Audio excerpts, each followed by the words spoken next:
अस्सलाम वालेकुम नाज़रीन, मैं हूं मंसूर अली खान। अपने YouTube चैनल के ऊपर आपको खुश आमदीद कहूँगा। सबसे पहले आपसे दरख्वास्त के चैनल को सब्सक्राइब करना मत भूलिएगा और बेल आइकन ज़रूर प्रेस कीजिएगा। नाज़रीन, आज का न्यूज़ राउंडअप है और आज दिन भर की सबसे अहम खबरें कौन सी हैं, ये 9 खबरें मैं आज आपके सामने रखने जा रहा हूँ जो मेरी नज़र में सबसे अहम थी और उसके साथ साथ इसके ऊपर तबसरा भी जो है वो जारी रहेगा।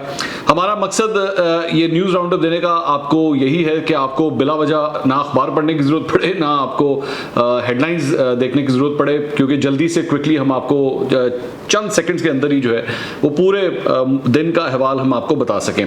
तो जनाब, आज की जो 9 खबरें हैं उसमें सबसे पहली खबर जो है वो कौमी असेंबली की है, जहां पे आज फाइनेंस बिल पेश किया गया। कासिम सूरी साहब जो है, जो डिप्टी स्पीकर हैं, वो हाउस की सदारत कर रहे थे और इस सिलसिले में जब उसकी तहरीक के लिए उन्होंने वोटिंग करवाई और लोगों से उन्होंने कहा कि जी अब अपनी आवाज़ के जरिए ये बताइए, तो जब उन्होंने ये पेशकश की तो इस तरह लगा जैसे ऑपोजिशन के लोग ज़्यादा थे और नहीं की जो आवाज़ थी वो ज़्यादा गूंज के आई। तो कासिम सूरी साहब के लिए बड़ी एम्बैरेसिंग सिचुएशन हो गई। तो इस मौके के ऊपर जो है वो ये कहा गया तालपुर साहब की जानिब से, जो पाकिस्तान पीपल्स पार्टी के रहनुमा है, कि जी इसके ऊपर वोटिंग कराएं। इस मौके पे कासिम सूरी साहब जो हैं वो ज़रा फंस गए और उन्होंने अभी तहरीक के ऊपर सही तरह वोटिंग भी नहीं हुई थी, उन्होंने तहरीक को जो है वो अप्रूव करवा दिया। बड़ी इंबैरेसिंग सिचुएशन हुई। असद कैसर साहब जो हैं वो पीछे ही बैठे हुए थे अपने चेंबर्स के अंदर, वो आए और कासिम सूरी साहब को वहाँ से हटाया गया क्योंकि उनको समझ नहीं आ रही थी कि मैंने करना क्या है। असद कैसर साहब फिर बैठे, वोटिंग जो है उसके ऊपर दोबारा शुरू हुई, वोटिंग करवाई गई। जल्दी जल्दी जो लोग जो हैं वो हॉल्स के अंदर और कॉरिडोर्स के अंदर मौजूद थे, जो हुकूमती साइड के थे, उन सबको अंदर बुलाया गया और फिर वोटिंग करवाई गई। जो वोटिंग करवाई गई तो 172 लोग जो हैं उन्होंने हक में वोट दिया और 138 लोग जो हैं जो अपोजिशन से ताल्लुक रखते थे उन्होंने इसकी मुखालफत की। लेकिन हैरानकुन तौर पे जो बात थी वो ये थी कि नून लीग की जानिब से वहां पे बहुत ज्यादा गैर हाजिरियां थी और इस सिलसिले में बिलावल भुट्टो ने जो है सुनने में आया है कि शहबाज शरीफ से इसका गिला भी किया है। शहबाज शरीफ की पार्टी की तरफ से, नून लीग की तरफ से 14 लोग जो है फिलहाल बताया जा रहा है कि वो एब्सेंट थे, लेकिन मुतज़ाद खबरें इस सिलसिले में एग्जैक्ट नंबर नहीं पता। लेकिन ये हकीकत है कि नून लीग के सब लोग जो हैं असेंबली हॉल के अंदर आज मौजूद नहीं थे। तो ये जो अपोजिशन बुलंदबाग दावे कर रही थी जी हम इस बजट को रोक लेंगे और बजट पास नहीं होने देंगे, ऐसा कथित तौर पे कुछ नहीं हो सका। एम्बैरेसिंग सिचुएशन थी अपोजिशन के लिए। दूसरी अहम खबर जो है, अच्छा इसमें एक और एक जो डेवलपमेंट है वो ये है कि कल वज़ीर आज़म इमरान खान साहब जो है वो हाउस के अंदर तकरीर करेंगे और मेरी इतलात के मुताबिक स्पीकर जो है वो अपोजिशन की पार्टीज के साथ जो है वो मुज़ाकरात कर रहे हैं कि जनाब कल जब वज़ीर आज़म तकरीर करें तो बराए मेहरबानी शोर शराबा ना कीजिएगा। आपको याद होगा कि शहबाज शरीफ साहब ने जब तकरीर की थी तो 3 दिन लगे थे और 3 दिन काफ़ी हुल्लड़बाजी हुई थी इस हाउस के अंदर। अब कल इमरान खान साहब जो है वो तकरीर करने जा रहे हैं, वैसे वो आज भी हाउस के अंदर ही मौजूद थे, तो आज कल देखा जाएगा कि कल अपोजिशन जो है वो उसका रवैया कैसा होता है। दूसरी अहम खबर जो है वो सिंध से है, जहां पे जब कल इस सिलसिले में एक चारपाई लाने की अंदर कोशिश की गई थी तो आगा सिराज दुरानी साहब ने 8 MPs को बैन कर दिया था कि वो इस हाउस की प्रोसीडिंग्स में इस सेशन के अंदर जो है वो दाखिल नहीं हो सकते। इसकी वजह से काफ़ी धींगा मुश्ती हुई और उन लोगों ने जो है आज 3 गेट्स हैं सिंध असेंबली को, उनको बंद कर दिया गया। उन्होंने अंदर घुसने की कोशिश की और फिर ज़बरदस्ती बिल आखिर वो घुसने में कामयाब भी हो गए।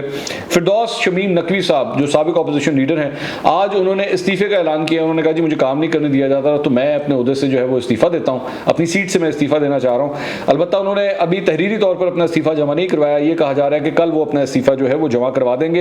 ये जो एहतजाज किया गया है PTI की तरफ से ऑपोजिशन की जानिब से असेंबली में, उससे MQM और GDA ने लाताल्लुकी का इजहार किया। उन्होंने कहा जी हमारा इनके एहतजाज के साथ किसी किस्म का कोई ताल्लुक नहीं है। तो एक डिवाइडेड ऑपोजिशन जो है वो आपको सिंध असेंबली में भी नजर आती है। तीसरी अहम खबर जो है वो ये है कि मुल्क के अंदर जो है वो गैस की शॉर्टेज चल रही है, गैस की लोड शेडिंग का सिलसिला जारी है, साथ साथ बिजली की लोड शेडिंग का सिलसिला भी जारी है। और इतलात इसके मुताबिक ये है कि 5 जुलाई तक जो है वो 2 इंपॉर्टेंट प्लांट्स को जो है वो गैस की सप्लाई जो है वो बंद कर दी गई है लो प्रेशर की वजह से। और इसके साथ साथ सीमेंट, CNG और नॉन एक्सपोर्टिंग सेक्टर्स जो हैं उनको गैस की सप्लाई जो है वो बंद कर दी गई है। तो इसकी वजह से काफ़ी प्रॉब्लम्स चल रही हैं पूरे मुल्क के अंदर। चौथी इंपॉर्टेंट खबर जी वो लाहौर के हवाले से, लाहौर के इलाके बरकत मार्केट में आज धमाका हुआ और पहले जब धमाका हुआ तो लोग काफ़ी परेशान हो गए क्योंकि अभी आपको पता है हालिया दिनों के अंदर एक ऑलरेडी दहशतगर्दी की वारदात हुई है। लेकिन ये वाला जो धमाका था ये LPG सिलेंडर्स का धमाका था इसकी फुटेज भी आप स्क्रीन के ऊपर देख रहे हैं। गैर कानूनी तौर पर यहाँ पे एलपीजी सिलेंडर्स का कारोबार हो रहा था, मार्केट के अंदर हो रहा था। इसके बारे में कई दफा ये कहा गया था कि जी गैर कानूनी कारोबार हो रहा है, लेकिन इसको कोई रोकने वाला नहीं था। चंद दिनों के लिए इस जगह को सील किया जाता था, लेकिन फिर शायद पैसे वूसे लेके जो है इस जगह को दोबारा खोल दिया जाता था। तो आज बिलाखिर यहाँ पे हादसा पेश आ गया, लेकिन अल्लाह का शुक्र है कि कोई जानी नुकसान इसकी वजह से नहीं हुआ। लेकिन धमाके बहुत शदीद थे, क्योंकि कहा जाता है तकरीबन 150 सिलेंडर्स जो हैं इस जगह के ऊपर पड़े हुए थे।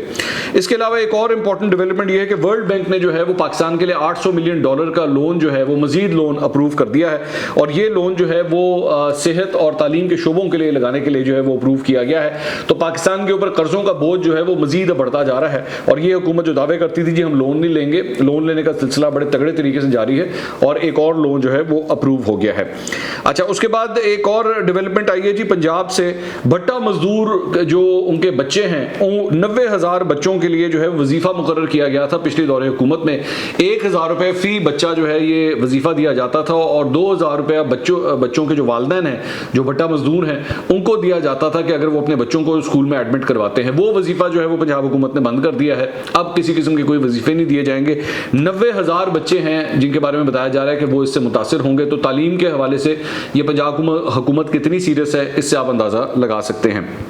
एक और इंपॉर्टेंट स्कूल के हवाले से जो डेवलपमेंट आई है पंजाब के हवाले से, कि पंजाब के स्कूलों में जो है मौसम गर्मा की तातीलात का ऐलान कर दिया गया है। 1 जुलाई से लेकर 1 अगस्त तक जो है वो ये तातीलात होंगी। सिर्फ तकरीबन 1 महीने की ये तातीलात अनाउंस की गई हैं। आप जानते हैं कि वैसे तो 3 महीने की हुआ करती हैं, 2.5 महीने की तकरीबन तातीलात होती है, लेकिन इस मरतबा 1 महीने की तातीलात का ऐलान किया गया है। और उसकी बहुत बड़ी वजह यह है कि कोविड की वजह से वैसे ही बहुत देर क्लासेस नहीं होती रही, तो इस मरतबा इन गर्मी की छुट्टियों को जो है वो कम कर दिया गया है। इस्लामाबाद से बड़ी हैरानकुन खबर आई है, और वो खबर ये है कि जी इटालियन एम्बेसी के लॉकर रूम से 1000 शेंजन वीज़ाज जो हैं वो चोरी हो गए हैं। शेंजन वीज़ाज मैं आपको पहले बता दूं कि यूरोपियन ममालिक की जो तमाम ममालिक होते हैं उनके ट्रेवल करने के लिए शेंजन वीज़ाज इस्तेमाल होते हैं। इटालियन एम्बेसी के अपने लॉकर रूम से जो है ये 1000 वीज़ाज जो हैं ये चोरी हो गए हैं। अब जाहिर बात है, लगता है इसी तरह है कि कोई अंदर का बंदा भी हो सकता है, लेकिन इंटीरियर मिनिस्ट्री ने जो है इस सिलसिले में एक जो तहकीकात का सिलसिला है वो आगाज कर दिया है, क्योंकि ऑब्वियसली बड़ी एम्बैरेसिंग सिचुएशन है कि एक फॉरेन मिनिस्ट्री के अंदर से जो है वो वीज़ाज चोरी हो जाए। अच्छा, इसके अलावा एक और डेवलपमेंट जो है वो आई है क्रिकेट के हवाले से, और क्रिकेट के हवाले से खबर ये है कि ICC T20 वर्ल्ड कप जो है वो बाकायदा तौर पर अब मुत्तहिदा अरब अमारात और ओमान के अंदर जो है वो शिफ्ट कर दिया गया है। भारत के अंदर ये वर्ल्ड कप होना था, लेकिन कई महीनों से ये पहले ही कहा जा रहा था कि वहां पे जो कोविड की वजह से सूरत हाल है वो बड़ी संगीन है, और हो सकता है कि T20 वर्ल्ड कप वहां पे ना हो। फिर बाकायदा तौर पर यह कहा गया कि भारत ने जो है इसकी इस सिलसिले में इंटीमेशन भी दे दी थी ICC को। ICC ने बाकायदा तौर पर इसका ऐलान कर दिया। 17 अक्टूबर से जो है वो 17 अक्टूबर से शुरू होगा और नवंबर तक ये जाएगा। ये T20 वर्ल्ड कप जो है इसका आगाज किया जाएगा। पहले इसके जो है वो राउंड मैचेस जो है वो खेले जाएंगे, क्वालिफायर्स जिसे कहते हैं वो खेले जाएंगे, और उसके बाद जो है मेन जो स्टेज है वो बाद में शुरू होगी। तो आज की जो ये अहम खबरें थी, जो 9 खबरें थी, ये मेरी नज़र में बहुत इंपॉर्टेंट थी। ये सिलसिला हमारी कोशिश है हम आगे भी जारी रखें। हमने कल इसका पहला सेशन शुरू किया था, बड़ा अच्छा फीडबैक आया, लोगों ने बड़ी तारीफ की इस बात की। तो हमारी कोशिश होगी कि रोज रात को जो है वो आपको ये न्यूज़ राउंड अप जो है हम आपको दिया करें। अगले व्लॉग में दोबारा मुलाकात होगी। अल्लाह हाफिज।